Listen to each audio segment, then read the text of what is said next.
حضرت بلال رضی اللہ عنہ کا ایمان افروز واقعہ۔ حضرت بلال رضی اللہ عنہ جنہی بلال حبشی کے نام سے جانا جاتا ہے، حبشہ سے تعلق رکھتے تھے۔ آپ ایک غلام تھے اور مکہ کے ایک کافر سردار امیہ بن خلف کی ملکیت تھے۔ اسلام کے ابتدائی دنوں میں جب نبی کریم صلی اللہ علیہ وسلم نے توحید کا پیغام پھیلانا شروع کیا تو حضرت بلال رضی اللہ عنہ ان خوش نصیب لوگوں میں شامل تھے جنہوں نے سب سے پہلے اسلام قبول کیا۔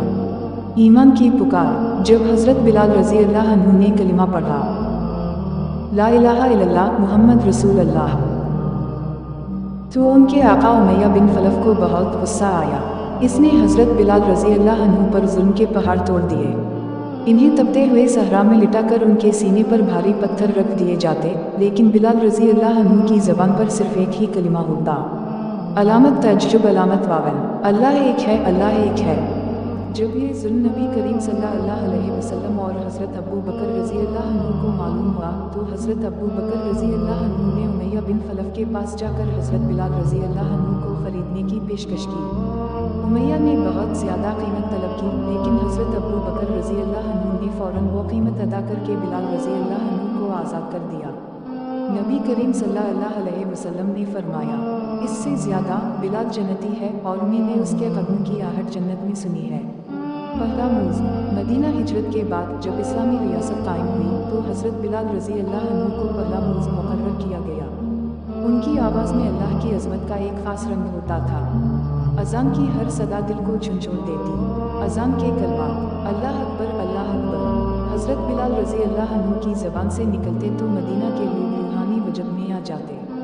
نبی کریم صلی اللہ علیہ وسلم کی وفات۔ جب نبی کریم صلی اللہ علیہ وسلم کا وصال ہوا تو حضرت بلال رضی اللہ عنہ کا دل ٹوٹ گیا۔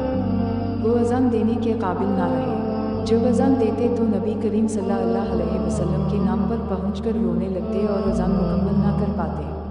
بالآخر حضرت بلال رضی اللہ عنہ نے مدینہ چھوڑ دیا اور شام کے شہر دمشق چلے گئے۔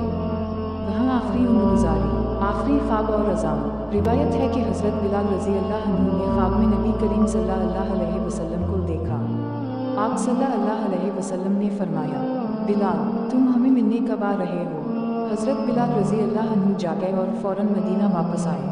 صحابہ نے درخواست کی کہ ایک بار اذان دی۔ جیسے ہی بلال رضی اللہ عنہ نے اذان دی، مدینہ کی گلیوں میں سسکیوں اور راہیں گونجنے لگیں۔ لوگوں کو نبی کریم صلی اللہ علیہ وسلم کی یاد آ گئی۔ عمر بن خطاب رضی اللہ عنہ سمیت تمام صحابہ زار باؤ قطار رو دیے۔ وصال۔ حضرت بلال رضی اللہ عنہ نے دمشق میں وفات پائی اور وہیں دفن ہوئے۔ ان کا مزار آج بھی دمشق میں موجود ہے۔ سبق۔ حضرت بلال رضی اللہ عنہ کی زندگی ہمیں سکھاتی ہے: 1. سچائی پر قائم رہنا کتنی بڑی عبادت ہے۔ 2. ایمان کی خاطر ہر ظلم سہنا سعادت ہے۔ 3. اللہ اپنے بندوں کو کبھی تنہا نہیں چھوڑتا۔